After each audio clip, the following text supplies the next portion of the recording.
Assalamualaikum warahmatullahi wabarakatuh. Ketemu lagi dengan saya, Ibu Nurbaiti Wulandari, salah satu dosen di jurusan manajemen di Univers Madura. Di sini pada pertemuan pertama kita akan belajar mengenai kepemimpinan dan manajemen. Kepemimpinan dan manajemen ini adalah salah satu materi yang ada di mata kuliah leadership dan manajemen praktis yang ada di jurusan manajemen Univers Madura. Apa sih sebenarnya tujuan dari kita belajar mengenai kepemimpinan dalam manajemen? Di sini yang pertama, kita bisa mengetahui sebenarnya apa perbedaan antara manajemen dengan kepemimpinan. Kemudian yang kedua, kita juga bisa menjelaskan sebenarnya fungsi-fungsi manajemen menurut Robbins dan Colter itu seperti apa. Yang ketiga, mahasiswa itu nantinya diharapkan bisa mengidentifikasi sebenarnya gaya kepemimpinan itu macam-macamnya ada apa saja. Kemudian untuk gaya kepemimpinan yang efektif di dalam organisasi itu ada berapa. Dan yang terakhir, mahasiswa diharapkan bisa menghubungkan konsep manajemen dan kepemimpinan dalam konteks organisasi modern. Karena mahasiswa baik di internal kampus maupun di luar kampus pasti akan mempunyai organisasi. Nah, di sini pentingnya kita mengetahui bagaimana kepemimpinan dan manajemen dalam suatu organisasi. Selanjutnya yang harus kita pelajari, yang pertama mengenai apa sih sebenarnya definisi dari manajemen. Menurut Robbins dan Colter di tahun 2018, manajemen adalah proses mengordinasikan dan mengintegrasikan pekerjaan melalui orang lain agar tujuan organisasi tercapai secara efisien dan efektif. Seperti yang kita lihat di tampilan, dari pengertian manajemen atau dari definisi manajemen, ada beberapa kata yang saya bold. Yang pertama yaitu ada proses, kemudian ada orang lain, ada efisien dan efektif. Kenapa ada 4 kata-kata ini yang saya bold? Nah, jadi manajemen itu tidak akan terjadi proses mulai dari mengordinasikan kemudian mengintegrasikan pekerjaannya kalau tidak ada manusianya, tidak ada individunya. Jadi harus ada individu terlebih dahulu. Setelah itu harus ada kegiatan. Nah, kegiatan ini nantinya masuk di dalam proses. Apa yang tujuannya kita itu mengintegrasikan pekerjaan dan mengordinasikan pekerjaan agar tujuan di dalam organisasi itu bisa tercapai secara efisien dan efektif.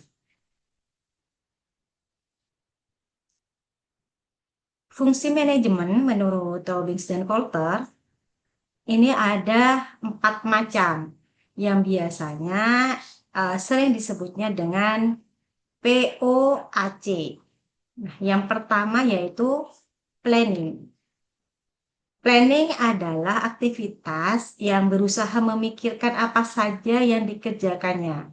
Kemudian ukurannya itu dan jumlahnya seperti apa. Dan siapa saja yang melaksanakan dan mengendalikannya sehingga tujuan organisasi dapat dicapai. Di dalam planning atau perencanaan ini ada beberapa faktor yang harus dipertimbangkan, yaitu kalau ibu menyingkatnya dengan singkatan SMART.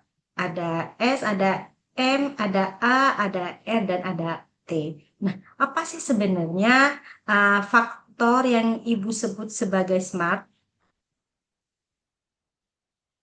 S yang pertama yaitu spesifik. Spesifik di sini artinya jadi perencanaan yang sudah direncanakan itu harus jelas maksud maupun ruang lingkupnya. biasanya kita harus memikirkan atau mengetahui tentang siapa, kemudian ada apa, ada kapan, dan mengapa kita melakukan perencanaan itu. Kapan perencanaan itu akan kita lakukan. Kemudian M. Nah, M ini berarti measurable atau terukur. Jadi program kerja atau rencana itu harus dapat diukur tingkat keberhasilannya. Setelah bisa diukur tingkat keberhasilannya, kapan rencana itu atau program kerja itu akan mencapai target. Kemudian selanjutnya ada A. A ini adalah achievable atau dapat dicapai. Nah, program atau rencana kerja yang sudah kita program, yang sudah kita rencanakan itu bukan hanya sekedar angan-angan saja, bukan hanya sekedar mimpi belaka, tapi harus kita capai. Kita harus bisa menentukan apakah program kerja itu bisa kita capai atau tidak. Bagaimana caranya? Nah, dengan cara kita harus mengestimasi kapan program kerja itu bisa tercapai. Sejauh mana program kerja itu bisa kita capai. Kemudian bagaimana cara kita atau strategi kita untuk mencapai perencanaan itu. Setelah itu berapa biaya yang harus kita keluarkan untuk mencapai mimpi-mimpi atau perencanaan-perencanaan yang sudah kita rencanakan. Dan keberlanjutannya buat orang lain, bukan hanya buat kita, itu seperti apa. Kemudian yang selanjutnya ada huruf R. R itu adalah relevan. Artinya, pertimbangkan apakah perencanaan atau program kerja yang sudah kita rencanakan itu sejalan dengan tujuan dari organisasi. Jangan-jangan program kerja yang sudah kita rencanakan atau rencana kerja yang sudah kita rencanakan itu malah beda visi dengan misi di dalam organisasi. Istilahnya ada organisasi di dalam organisasi. Nah, itu tidak bisa. Jadi kita harus selaras. Program kerja yang sudah kita rencanakan itu harus sejalan dengan tujuan dari organisasi itu sendiri. Kemudian yang selanjutnya itu ada huruf T yang artinya adalah time. Ada batas waktu yang jelas dari program kerja yang sudah kita rencanakan. Apakah deadline-nya itu harian? Apakah deadline-nya itu mingguan, bulanan, atau bahkan tahunan?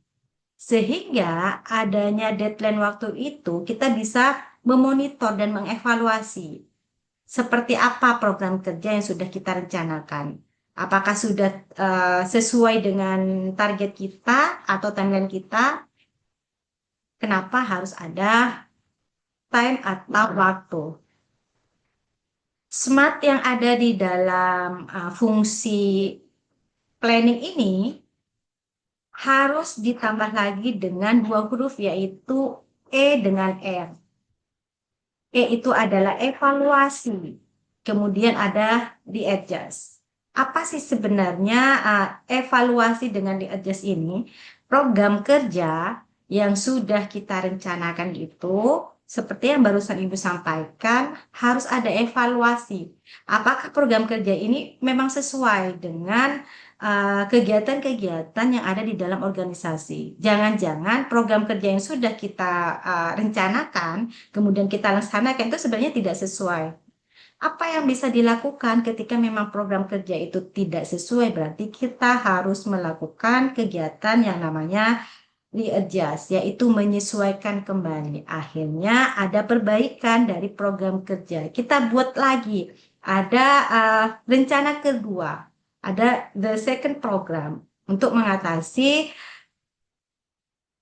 kegagalan program kerja yang pertama. Fungsi yang selanjutnya dari fungsi manajemen itu apa? Ada actuating atau ada leading. Nah, actuating ini adalah perencanaan dan pengorganisasian yang harus dilaksanakan ketika kita sudah memiliki perencanaan.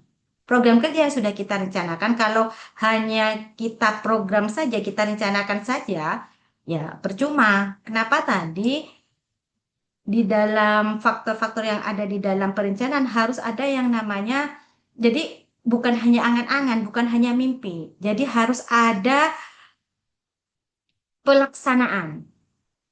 Nah, di actuating ini ya berarti ada kegiatan dari program kerja yang sudah direncanakan. Sehingga butuh kerja keras. Kita juga harus kerja cerdas dan adanya kerjasama di dalam organisasi itu sendiri.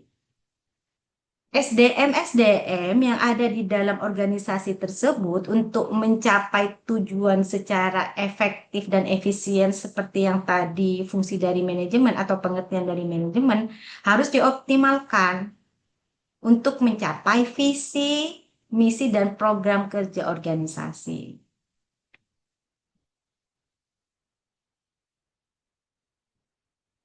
Selanjutnya, fungsi manajemen ada organizing. Organizing di sini diartikan suatu proses pembagian kerja yang meliputi penugasan setiap aktivitas, membagi pekerjaan ke dalam setiap tugas yang spesifik dan menentukan siapa yang memiliki hak untuk mengerjakan beberapa tugas. Nah, ketika kita melakukan atau merencanakan program kerja, kita tentukan di dalam suatu organisasi itu ada beberapa individu, ada banyak SDM. Nah, dari beberapa individu itu atau dari beberapa SDM itu kita tentukan, nah, misalnya siapa nih yang akan memegang keuangan, siapa nih yang bagian perlengkapan, siapa nih yang bagian humas. Nah, harus terorganisasi. Nah, kalau tidak diorganisasi atau tidak dibagi-bagi, maka akan bias. Semuanya nggak tahu tupoksinya itu seperti apa di dalam organisasi itu. Misalnya seperti ibu. Ibu sekarang, misalnya nih, di dalam Fakultas Ekonomi ada Pak Dekan, Pak Alvin. Ada Ibu sebagai kadep manajemen. Ada Pak Li sebagai wakil dekan. Dan ada Bu Nita sebagai kepala departemen. Kalau tidak dibagi-bagi oleh pimpinan atau dari rektorat, nah kita berempat bingung. Apa yang harus kami kerjakan untuk mengembangkan Fakultas Ekonomi? Apa yang harus kami kerjakan untuk mengembangkan atau meningkatkan SDM atau mahasiswa yang ada di Fakultas Ekonomi? Akhirnya dibagi-bagi tugasnya, Ibu mengurusi bagian manajemen. Bukan berarti Ibu tidak membantu ketika ada urusan atau permasalahan di jurusan akuntansi. Begitu pula sebaliknya, Bu Nita selaku kepala departemen akuntansi itu juga tidak hanya memikirkan akuntansi, tetapi beliau juga akan ikut memikirkan ketika manajemen terjadi permasalahan. Jadi harus ada terorganisasi. Yang terakhir yaitu ada controlling. Nah, setelah program kerja itu dilaksanakan, kemudian dibagi-bagi tupoksinya kepada semua individu yang ada di dalam organisasi, harus ada yang mengontrol, harus ada yang mengevaluasi. Siapa yang mengevaluasi? Biasanya di sini adalah pimpinan. Kalau ibu kasih contoh, misalnya sekarang kayak ibu nih, apakah program kerja yang sudah ibu susun di jurusan manajemen itu berhasil? Nah, ada yang memonitor, ada yang mengontrol. Kalau Fakultas Ekonomi siapa? Ada Pak Dekan, ada Pak Alvin, ada Wakil Dekan, ada Pak Li, yang mengontrol sejauh mana program kerja di jurusan manajemen itu berhasil atau tidak. Apakah Ibu hanya membuat program kerja tanpa ada evaluasi? Nggak bisa. Kalau seperti itu, percuma ada tujuan dalam organisasi. Kenapa? Memang tetap harus ada yang mengontrol. Apa fungsinya Budi Kontrol? Biar tahu apakah pelaksanaan dari program kerja yang sudah dilakukan dilaksanakan oleh individu-individu yang ada di dalam organisasi itu udah sesuai. Jangan-jangan meskipun sudah dibagi-bagi, sudah tahu tupoksinya, tapi misalnya seperti Ibu sudah tahu seperti apa tupoksi kadep manajemen, tetap tidak tahu. Jadi mengambil jalan yang salah. Nah, akhirnya sama Pak Alvin karena sudah dikontrol nih, diingatkan, oh Bu Iil salah nih jalannya kamu, salah nih kegiatan kamu. Tuh. Kemudian setelah kita tahu mengenai definisi kepemimpinan, fungsi-fungsi yang ada di manajemen, selanjutnya uh, kita harus tahu juga karena di sini mengenai kepemimpinan dalam manajemen, kita harus tahu sebenarnya definisi dari kepemimpinan itu apa. Menurut Robbins dan Coulter, jadi leadership is the process of leading a group and influencing that group to achieve its goals. Jadi pemimpin ya adalah seseorang yang karena kecakapan-kecakapan kepribadiannya dengan atau tanpa pengangkatan resmi dapat mempengaruhi kelompok yang dipimpinnya untuk mengerahkan usaha bersama ke arah pencapaian sasaran atau tujuan yang sudah ada sebelumnya. Jadi sebenarnya ya kan skill pemimpin ini sudah bisa dilihat di dalam diri seseorang. Menurut Robbins dan Coulter, jadi meskipun tidak ada atau tidak ditunjuk untuk menjadi pemimpin dalam sebuah organisasi, jika memang di dalamnya sudah ada sifat-sifat atau sudah kalau kita bilangnya, oh orang ini mempunyai karisma nih. Jadi meskipun tidak ada penunjukan sebagai pemimpin, biasanya seseorang ini bisa mempengaruhi kelompok-kelompok, bisa mempengaruhi orang untuk bisa melaksanakan kegiatan-kegiatan. Di sini ada beberapa perbedaan manajemen dan kepemimpinan dari beberapa referensi yang sudah Ibu rangkum dalam tabel. Jadi ada definisi, kemudian fokus utamanya itu seperti apa, ada tujuannya juga, pendekatan, ada gaya kerja, ada sumber kekuasaan, kemudian ada orientasi waktu, dan respon terhadap perubahan, dan yang terakhir itu ada hasil utama. Nah, dari aspek-aspek ini, manajemen dan kepemimpinan itu bisa dilihat sebenarnya bedanya itu ada di mana. Misalnya sekarang, kita lihat, kita ambil di fokus utama. Nah, sebenarnya kalau manajemen itu fokus utamanya apa saja? Kalau manajemen, fokus utamanya itu adalah strukturnya. Kemudian manajemen itu juga proses atau kegiatan. Kemudian ada yang mengontrol. Satu lagi ada efisiensi di manajemen. Karena manajemen itu kan seperti definisi tadi yang sudah dikemukakan oleh Robbins dan Coulter. Jadi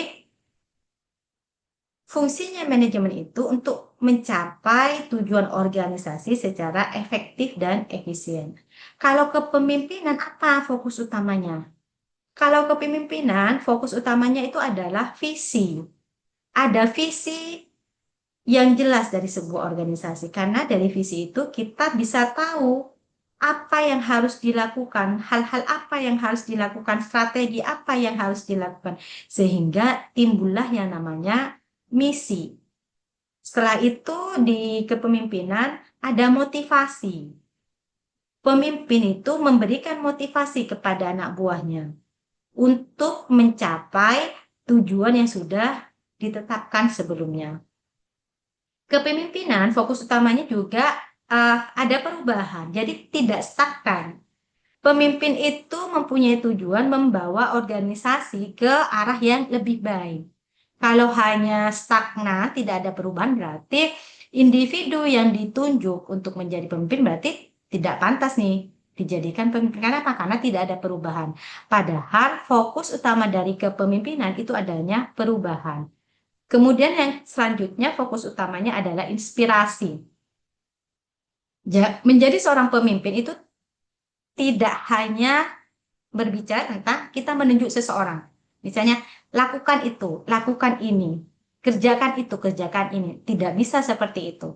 Tetapi seorang pemimpin yang baik, seorang pemimpin yang efektif itu memberikan inspirasi, memberikan contoh kepada anak buahnya sehingga anak buahnya terinspirasi dari pimpinannya. Misalnya sekarang, Ibu ambil contoh saja Ibu. Nah, kenapa sih Bu, Ibu itu harus masuk jam 8? Selain dari memang aturan, tetapi Ibu melihat atasan Ibu, melihat pimpinan Ibu, yaitu Pak Alvin, itu datangnya pasti pagi. Nah, masa Ibu saja, anak buahnya itu tidak bisa pagi? Pimpinan saja seperti Pak Alvin itu bisa datang pagi. Nah, itu yang namanya inspirasi.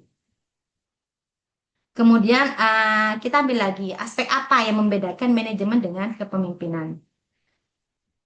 Kalau kita ambil contohnya di gaya kerja. Nah, kalau manajemen seperti apa gaya kerjanya? Di manajemen itu delegatif, didelegasikan. Kemudian administratif dan mengontrol bawahan. Tapi kalau kepemimpinan seperti apa gaya kerjanya? Kolaborasi, kolaboratif, partner. Ada partisipatif, kemudian ada membimbing bawahan. Bukan mengontrol bawahan, tapi membimbing perusahaan. Mohon maaf, membimbing bawahan. Sehingga seperti tadi fokus utama, perbedaan dari manajemen dan kepemimpinan, akhirnya ada perubahan yang terjadi dalam organisasi tersebut. Kesimpulannya di sini, manajemen itu berkaitan dengan bagaimana organisasi itu mengelola proses, kemudian bagaimana sistemnya dan sumber dayanya seperti apa. Akan tetapi, kalau kepemimpinan berkaitan dengan bagaimana seseorang itu atau individu itu menginspirasi dan mengarahkan seseorang. Organisasi yang sehat memerlukan adanya manajemen dan kepemimpinan. Antara manajemen dan kepemimpinan ini harus berjalan beriringan. Hanya manajemen saja tanpa kepemimpinan itu tidak bisa, atau hasilnya kurang maksimal. Sama juga, kepemimpinan sudah baik, tetapi tidak di-manage itu tidak akan bisa juga.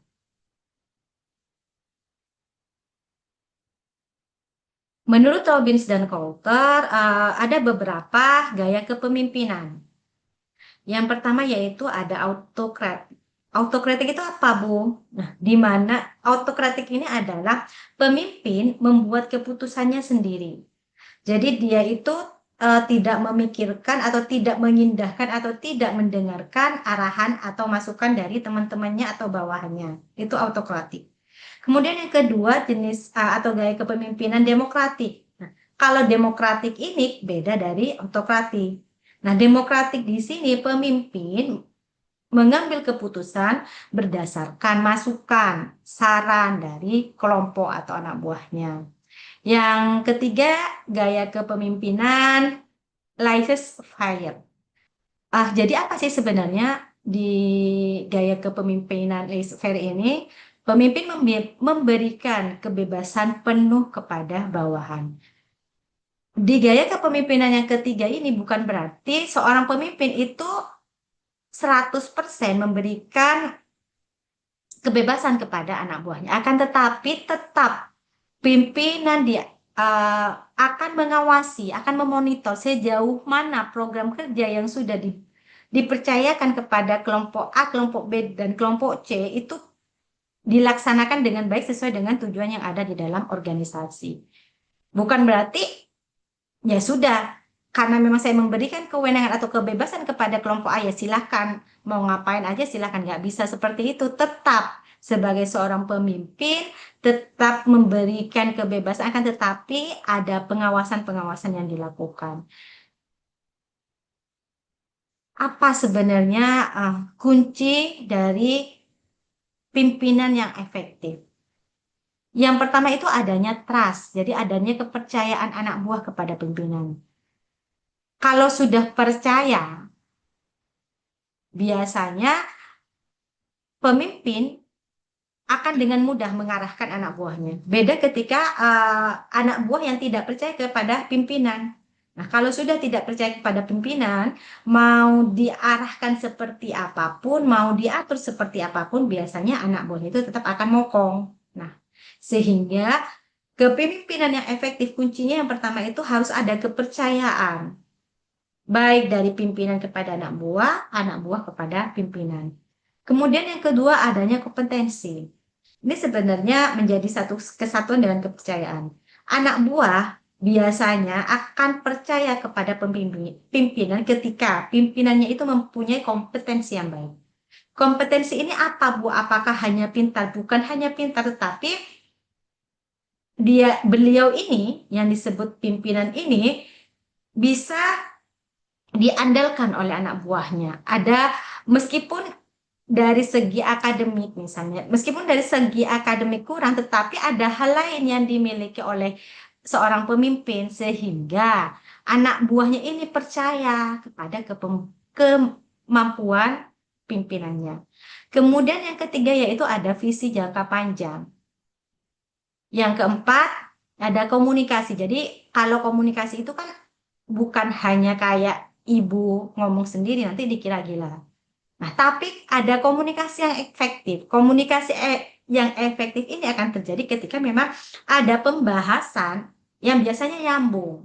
Nah, tapi kalau ada pembahasan yang satu paham, tapi yang lainnya tidak paham, hanya ngangguk-ngangguk saja tapi tidak paham, ya percuma. Berarti tidak ada komunikasi yang efektif. Komunikasinya hanya satu arah akhirnya. Nah, kalau komunikasi satu arah, efeknya seperti apa? Tujuan dari sebuah organisasi itu tidak akan tercapai.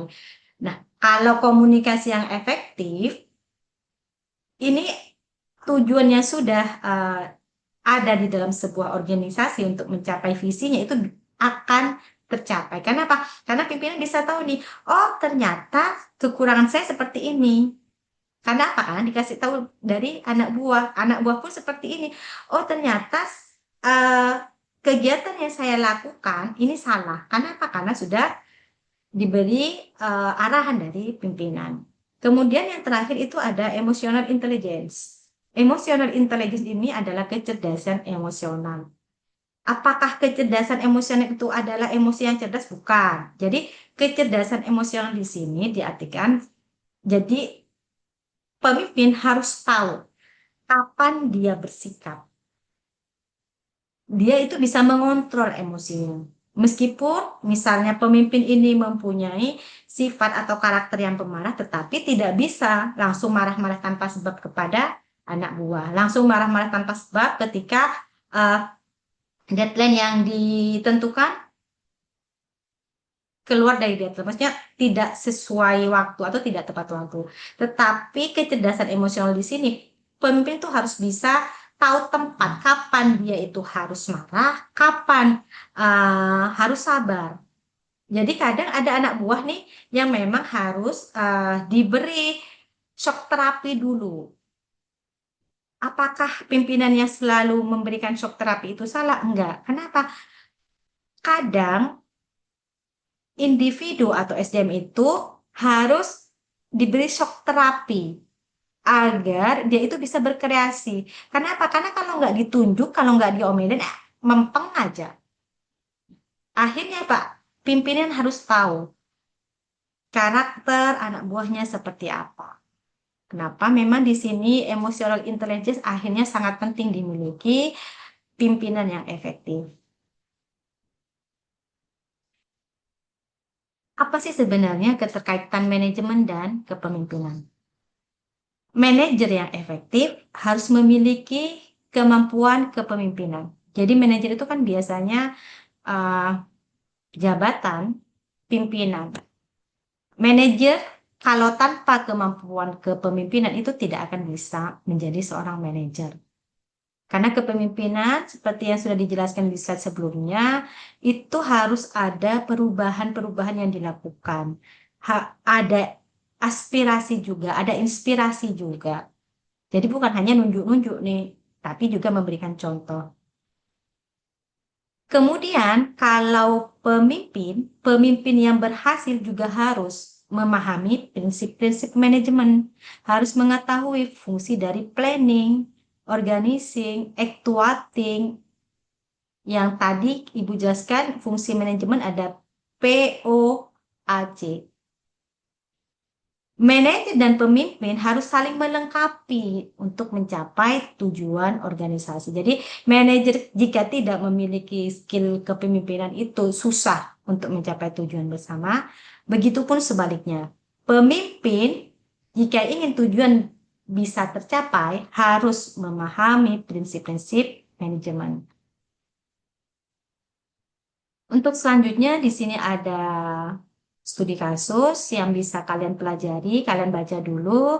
Kemudian nanti kita akan bahas setelah kalian membaca dan memahami dari kasus atau soal yang sudah Ibu berikan. Jadi pertemuan kali ini Ibu cukupkan sampai di sini. Kita ketemu lagi di minggu depan dengan materi yang berbeda pastinya. Oke, terima kasih.